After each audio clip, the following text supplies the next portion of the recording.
कबीर खान की next film Chandu champion India के पहले पैरालंपिक गोल्ड मेडलिस्ट मुरली पेटकर यानी कि चंदू चैंपियन की कहानी है, जिसका किरदार फिल्म में कार्तिक आर्यन निभा रहे हैं। मुरलीकांत पेटकर की कहानी सच में बहुत इंस्पायरिंग है क्योंकि उनकी जर्नी एक्स्ट्रा ऑर्डिनरी है। Being a soldier in the army to achieving unparalleled success in sports despite many severe injuries. Murlikant Petkar का जीवन साहस, दृढ़ संकल्प और सफल होने की इच्छा का एक उज्जवल उदाहरण है। और अब जब से कबीर खान की चंदू चैंपियन का ट्रेलर सामने आया है, लोगों के अंदर मुरलीकांत पेटकर की कहानी जानने की इच्छा जागरूक हो गई है। और हो भी क्यों ना, ये कहानी है ही इतने इंस्पायरिंग। इसीलिए इस वीडियो को मैंने कुछ पार्ट्स में डिवाइड किया है, जिसमें सबसे पहले हम जानेंगे कि हु इज मुरलीकांत पेटकर। मुरलीकांत पेटकर का जन्म 1944 में महाराष्ट्र के सांगली जिले के पेट इस्लामपुर क्षेत्र में हुआ था।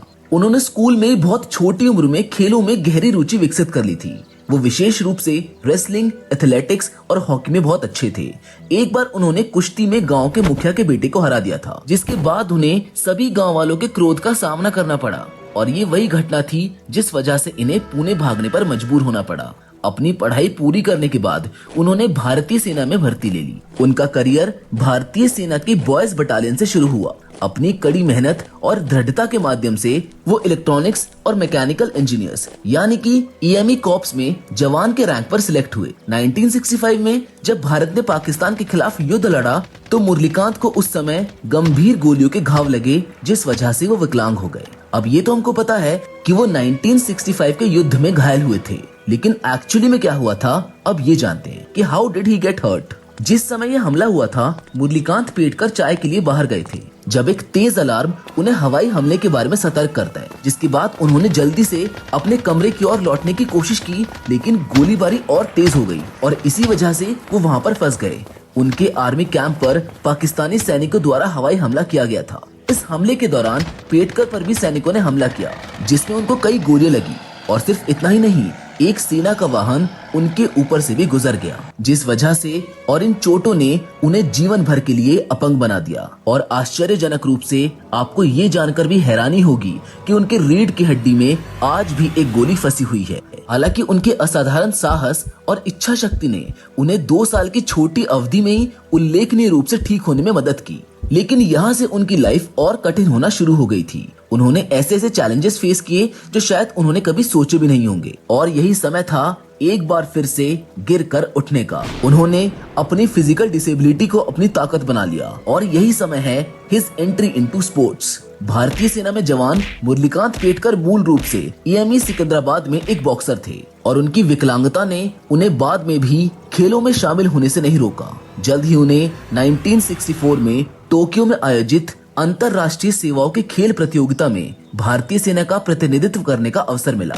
सिकंदराबाद से ट्रांसफर होने के बाद पेटकर ने आर्मरर यानी कि शस्त्र निर्माता के रूप में प्रशिक्षण भी लेना शुरू किया और इस प्रकार नेशनल कॉम्पिटिशन्स के लिए उनकी पूरी तैयारी शुरू हुई। उन्होंने 1965 में मुक्केबाजी में राष्ट्रीय खिताब जीता था, लेकिन उनकी चोट ने उन्हें दूसरे खेलों की ओर रुख करने के लिए मजबूर कर दिया। उन्होंने तैराकी शुरू की और दूसरे खेलों को आजमाने लगे। वो 1968 के समर पैरालंपिक्स का हिस्सा बने, जहां पर उन्होंने टेनिस खेला और पहले राउंड को पार कर लिया। 1967 में वे shot put, javelin throw, discus throw, weight lifting, table tennis और आर्चरी में महाराष्ट्र के चैंपियन भी बने थे।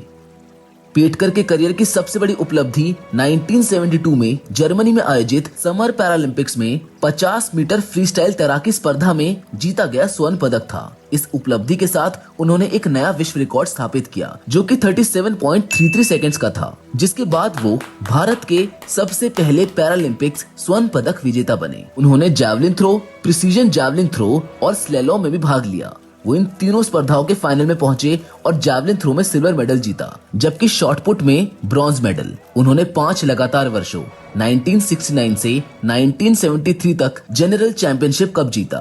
1970 में उन्होंने स्कॉटलैंड के एडिनबर्ग में आयोजित कॉमनवेल्थ पैराप्लेजिक गेम्स में भी गोल्ड मेडल जीता। 1972 में उन्होंने पुणे में टेल्को में काम करना शुरू किया और प्रेजेंट में वो पब्लिक रिलेशन डिपार्टमेंट में वरिष्ठ सहायक के पद पर कार्यरत हैं। एक लॉयल सर्विसमैन और असाधारण एथलीट होने के बावजूद भी पेटकर को पॉलिटिकल और सोशल लेवल पर अन्याय का सामना करना पड़ा, लेकिन उनके क्षेत्र में योगदान और उन्हें मिलने वाला सम्मान निर्विवादित है। इसलिए अब बात करते हैं मुरलीकांत पेटकर की पद्मश्री ग्लोरी पर। यानी कि उनके अवार्ड्स और रिकॉग्निशन पर। वर्षों की कड़ी मेहनत, देश को गौरवान्वित करने के बावजूद भी सराहना की कमी ने पेटकर को कभी भी हतोत्साहित नहीं किया। उन्होंने विविध स्तरों पर देश का प्रतिनिधित्व किया और प्रत्येक भारतीय को गर्व महसूस कराया और फाइनली 2018 में उन्हें प्रतिष्ठित पद्मश्री पुरस्कार से सम्मानित किया गया। तो दोस्तों, ये थी कहानी मुरलीकांत पेटकर की, जिन्होंने हमें जिंदगी में कमियां होने के बावजूद भी उसको जीना सिखाया। मैं उम्मीद करता हूँ कि उनकी इस इंस्पायरिंग स्टोरी से शायद हम सबको कुछ न कुछ सीख जरूर मिली होगी। बाकी फिलहाल तो इस वीडियो में बस इतना ही। अगर आपको हमारी ये नई कोशिश पसंद आ रही है तो प्लीज इस वीडियो को अपने दोस्तों के साथ शेयर जरूर करें। So with all that said, आज की कहानी में तो बस इतना ही। मिलेंगे आपसे एक और नई मजेदार कहानी के साथ, पर तब तक के लिए जय हिंद, जय भारत।